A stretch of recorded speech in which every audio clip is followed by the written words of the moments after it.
हौसला बुलंद करके रास्ते पर चलते हैं, हौसला बुलंद करके रास्ते पर चलते हैं, मकसद को मद्देनजर रखकर मेहनत करते हैं।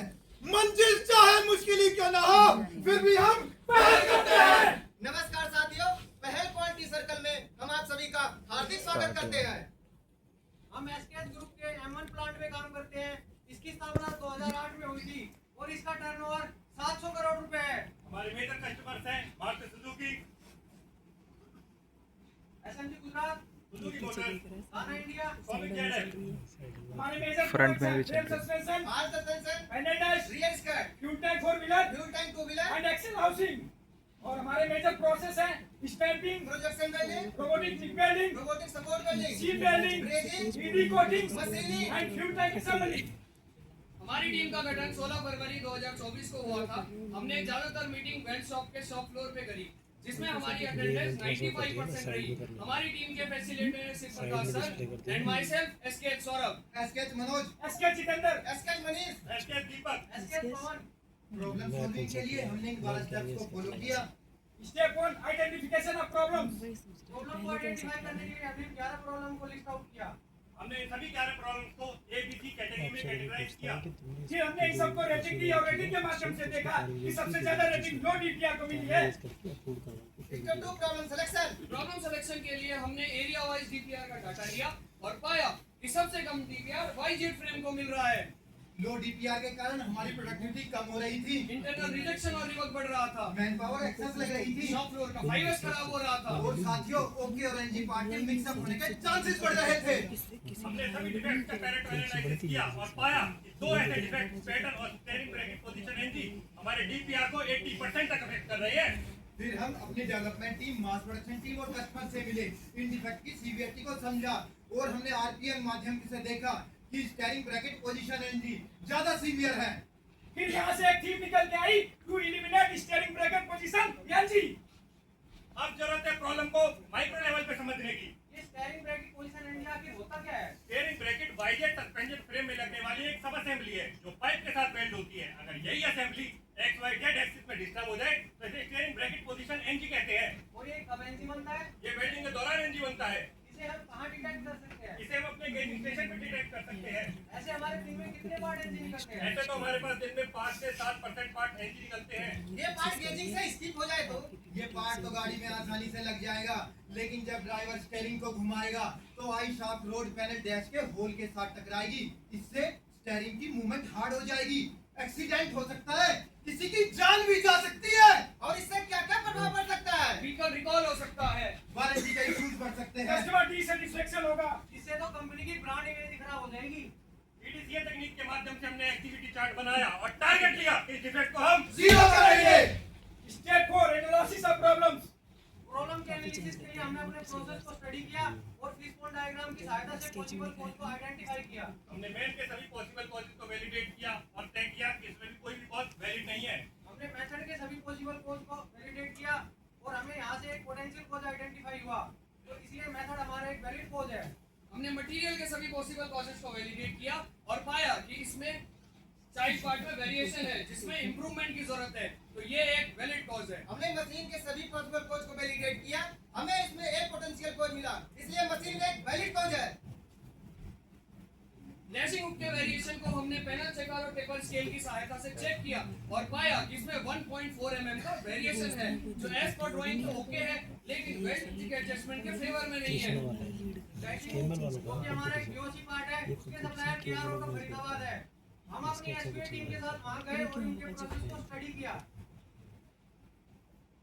लेकिन हुक में हाई वेरिएशन क्यों जनरेट हो रहा है? क्योंकि हाई वेरिएशन नोचिंग टूल में ही जनरेट हो रहा है। ये नोचिंग टूल में क्यों जनरेट हो रहा है? क्योंकि पार्ट की रेस्टिंग लोकेशन टूल में फिक्स नहीं है। टूल में क्यों नहीं फिक्स है? क्योंकि लॉकिंग प्रोविजन रोबस्ट नहीं है। रोबोटिक प्रोजेक्ट रोबोट क्यों नहीं है? क्योंकि पार्ट ओनली प्रोफाइल को लॉक गाइड कर रहा है। जो ओनली प्रोफाइल गाइड को क्यों लॉक कर रहा है? क्योंकि provision high variation notching tool से ही है। यहाँ से एक फाइनल रूट को निकल कर आया कि क्लैंप प्रोविजन ना होने की वजह से ये हाई वेरिएशन जनरेट हो रहा है। तो नहीं, हाई वेरिएशन को कंट्रोल करने के लिए मैनुअल क्लैंपिंग लगा दी जाए। नहीं, मैनुअल क्लैंप लगाने से तो हमारे ऑपरेटर की फटीग बढ़ जाएगी। तो क्यों ना यहाँ पे मैग्नेट लगा दी जाए। अरे मैग्नेट इंप्लीमेंट करने से तो इसमें चिप्स फंस सकते हैं। तो क्या यहाँ पे सेल्फ गाइडिंग ब्लॉक लगा दें? हाँ, सही रहेगा। हमने अपने टूल में सेल्फ गाइडिंग ब्लॉक्स लगाए। ब्लॉक्स लगाने से जो हमारा वेरिएशन 1.4 mm तक आ रहा था वो रिड्यूस होकर 0.4 हो गया। इस स्टेशन पे काम करने वाले अपने सभी ऑपरेटर्स को बेसिक ट्रेनिंग दी और पाया कि वो सभी लोग अपना काम ढंग से और सुचारू रूप से कर पा रहे हैं। क्या हमने टारगेट अचीव कर लिया? नहीं, अभी हम अपने डिफेक्ट को सिर्फ 27% तक ही कम कर पाए हैं। लेकिन एक अच्छी बात यह है, जो हमें वेल्डिंग फिक्सर की सेटिंग करनी पड़ रही थी, उसकी फ्रीक्वेंसी 50% तक कम हो गई है। रूट कोज को आइडेंटिफाई करने के लिए हमने एनजी पार्ट के बिहेवियर को स्टडी किया। हमने 100 एनजी पार्ट का डाटा XYZ की पॉजिटिव और नेगेटिव डायरेक्शन में लिया और पाया कि Y पॉजिटिव डायरेक्शन में तो कोई रिजेक्शन ही नहीं है। Y नेगेटिव डायरेक्शन में रिजेक्शन को जीरो करने के लिए हमने गैम्बा किया और पिक्चर में 2 गैप आइडेंटिफाई किए। पहला, क्लैंप की मूवमेंट पाइप की पोजीशन को डिस्टर्ब कर रही है। दूसरा, पाइप की गाइडिंग विड्थ कम है। सिलेंडर की मूवमेंट को कंट्रोल करने के लिए हमने वहां पे स्टॉपर्स इंप्लीमेंट किए। स्टॉपर्स को इंप्लीमेंट करने के बाद हमारा Y नेगेटिव में जो भी रिजेक्शन था वो जीरो हो गया। बेशक Y नेगेटिव में रिजेक्शन जीरो हो गया, लेकिन हमने अपने दूसरे पॉसिबल कोज पर भी काम किया। पाइप की गाइडिंग विड्थ बढ़ाकर 25 mm से बढ़ाकर इसका 85 mm तक कर दिया। अरे अभी तो Y एक्सिस ही सही हुआ है। पार्ट को X और Z डायरेक्शन में सही करने के लिए हमने पाइप के सेंटर से एक कैलकुलेटेड डायमेंशन निकाली। कैलकुलेटेड डायमेंशन को ओके और एनजी पार्ट में कंपेयर किया और हमने पाया ओके पार्ट में वो डायमेंशन 0.5 mm तक एक्सेस है और जबकि एनजी पार्ट में वही डायमेंशन 1 mm तक एक्सेस है। हमने X डायरेक्शन में पार्ट को सही करने के लिए सिमुलेशन ट्रायल किए और पाया कि वेल्डिंग सीक्वेंस के कारण पार्ट खराब हो रहा है। तो क्यों ना वेल्डिंग सीक्वेंस ही चेंज कर दें? हाँ, ये सही रहेगा। क्योंकि पहले हमारी वेल्डिंग डेटम 1 फिर स्टीयरिंग ब्रैकेट फिर यू ब्रैकेट और सबसे लास्ट में डेटम 2 पर हो रही थी, जिसकी वजह से बाकी सब असेंबली पर डिस्टॉर्शन करने लगा था। बाद में हमने अपना वेल्डिंग सीक्वेंस चेंज किया। हमने पहले डेटम 1 उसके बाद डेटम 2 को वेल्ड किया, जिससे बाकी सब असेंबली पर डिस्टॉर्शन कम हो गया। हाँ, इससे हमारे रेफरेंस लॉक हो गए हैं। इससे Z X axis front screen नहीं चल रही क्या मैम? हो गया। फ्रंट स्क्रीन नहीं चल रही है। अभी तो Z एक्सिस ये सर, ये सेंटर में लगी हुई है ना प्रोजेक्टर, तो वो लोग उधर की स्क्रीन देख रहे हैं। और पाया कि इसका क्लैंप मैकेनिज्म एडिक्वेट नहीं है। सामने लगा रखी है स्क्रीन, इनको देखने के लिए। हाँ, ये सही रहेगा। पहले हमारे क्लैंप सिर्फ साइड में ही लगे हुए थे। बाद में हमने पाइप के सेंटर में क्लैंप अरे, लगाया। पॉइंटर। पाइप की पोजीशन Z डायरेक्शन में भी फिक्स हो गई और Z डायरेक्शन में भी हमारा रिजेक्शन जीरो हो गया। क्या हमने टारगेट अचीव कर लिया? यस, इससे हमने अपने डिफेक्ट को जीरो कर दिया। पहले तो मैं आइडेंटिफाई हुए दूसरे डिफेक्ट स्पैटर इशू के लिए हमने एक एसजीआई टीम बनाई। उसने कुछ छोटे-छोटे इंप्रूवमेंट्स किए, जिसका रिव्यू हमने क्वालिटी सर्कल की मीटिंग के दौरान किया। और यहाँ से हमारा DPR 79 से बढ़कर 93 हो गया। इस एक्टिविटी के दौरान हमें बहुत सारे चैलेंजेस का सामना करना पड़ा, जैसे वेल्डर एंड पे काम करवाना, क्योंकि child part as per specification okay था। वेल्डिंग सीक्वेंस को चेंज करना।